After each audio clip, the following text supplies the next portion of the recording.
Church में वे लोग आते हैं, गैरेज में कौन गाड़ी को ले आया जाता है, खराब गाड़ी, टूटा फूटा पिचका पचका गाड़ी जाते हैं, उसका पेंटिंग पेंटिंग होता है, रंग पेंट होता है, उसके बाद जब गैरेज से वो बाहर आता है तो कैसा आता है, नया बन के आता है। बिल्कुल चर्च भी ऐसा ही है। जब चर्च में लोग आते हैं, कैसे लोग आते हैं, पापी लोग आते हैं, अधर्मी लोग आते हैं, बेहिशाली लोग आते हैं, जुआरी लोग आते हैं, दलदलों के कीच में फंसे हुए लोग आते हैं। लेकिन जब वो खुदाबान यीशु मसीह के बारे में वो जानता है, प्रभु यीशु मसीह को जब वो अच्छे रीति से अपने जीवन को जब वो देता है, खुदाबन परमेश्वर वही टूटा फूटा पचका गाड़ी को चकाचक बना देता है। हालेलुया।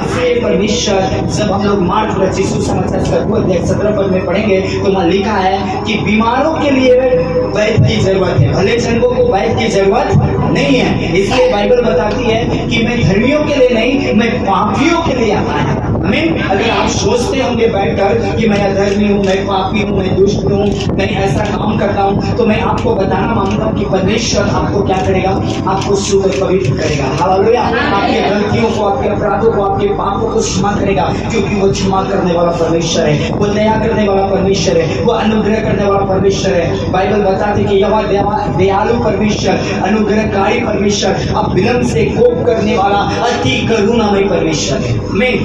इसलिए अगर आपने गलती किया है, आपने गुनाह किया है, तो क्या आप ऐसा पड़ा मत रहिए, बल्कि उठिए और परमेश्वर का धन्यवाद दीजिए और परमेश्वर आपको छुड़ाएगा। एक बार एक व्यक्ति जब बच्चा था, उस व्यक्ति के कहानी को मैं बता रहा हूँ। जब उसकी माँ ने उसे जन्म दिया तो उसकी माँ क्या करता था, जब वो बच्चा रोता था तो दूध के बॉटल में शराब को भर करके बच्चे को दे दिया करता था, तो वो पीता था। बचपन से ही वो शराब पीता रहा। जब वो बड़ा हुआ, एक बहुत बड़ा शराब का दुकान खोला और वहाँ पे लोग जो कुछ भी कर सकते हैं, शराब पी सकते हैं, डांस कर सकते हैं, एंजॉय कर सकते हैं, हर तरह का सुविधा को उसने अपने बार में शुरू कर दिया।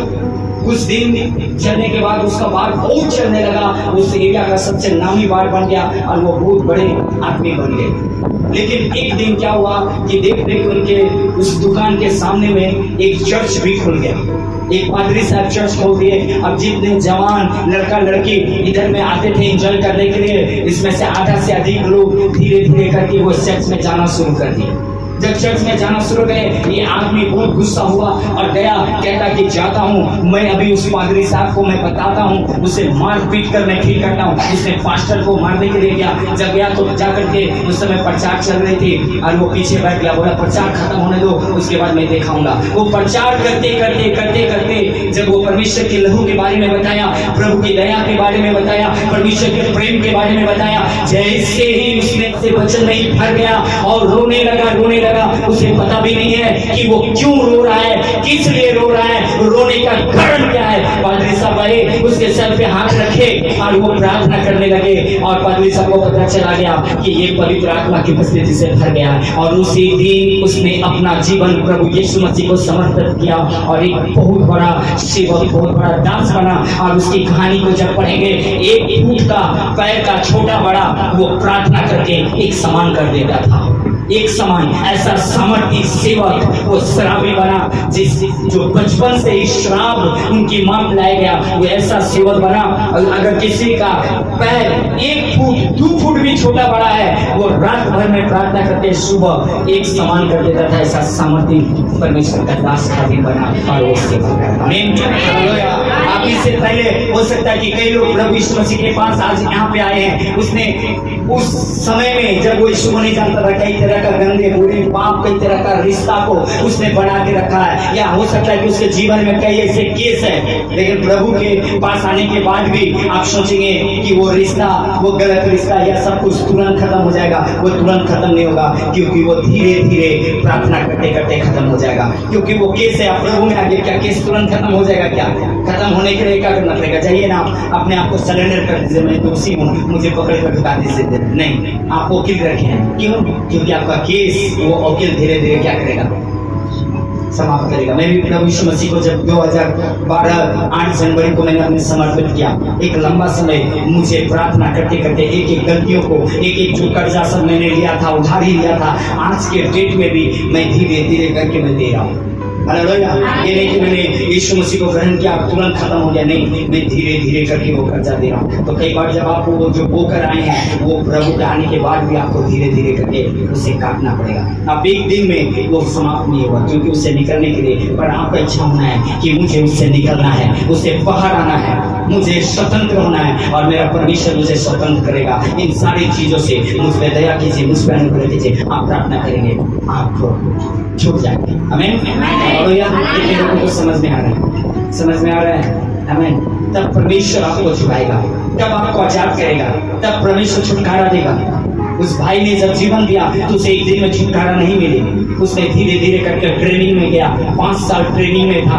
आने के बाद रास्ता में उसने ठोकर खाई, उसने बहुत जिल्लत को सहा। उसके बाद परमेश्वर उसे इस्तेमाल किया, उसके बाद परमेश्वर ने उसे खड़ा किया। आमीन। हालेलुया। कई बार आप कल्पनाओं का परमेश्वर नहीं है, परमेश्वर पवित्र परमेश्वर है, सामर्थ्य परमेश्वर है, सच्चा परमेश्वर है। आप कल्पना करके आप नहीं निकल सकते, सच्चाई में चलकर आप निकल सकते हैं। आमीन। हालेलुया। कितने लोग समझ में आ रहे हैं? अगर आप समझ रहे तो परमेश्वर की सारी आशीष आपके लिए होगी। इसलिए चर्च में बहुत सारे ऐसे भी लोग आएंगे जिसका पुराना जीवन अच्छा नहीं, उसने बहुत सारे ऐसे गंदे बुरे कार्य को किए।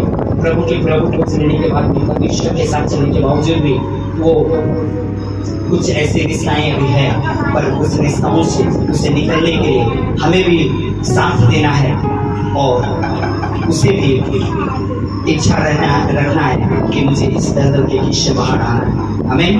हालेलुया। क्योंकि परमेश्वर मनुष्य जो संसार की रीति से सोचेंगे ना, आपके गलतियों के बारे में क्या करेंगे? अंगुली उठाएंगे। पर जो आत्मिक रीति से सोचेंगे ना, वो चाहेंगे कि वो निकल जाए। हालेलुया। हालेलुया। समझ में आ रहा है या नहीं आ रहा? यीशु मसीह चाहता है कि आप बचे, यीशु मसीह चाहता है आप उद्धार पाए, यीशु मसीह चाहता है कि आप निकले। आमीन। आमीन। हालेलुया। हालेलुया।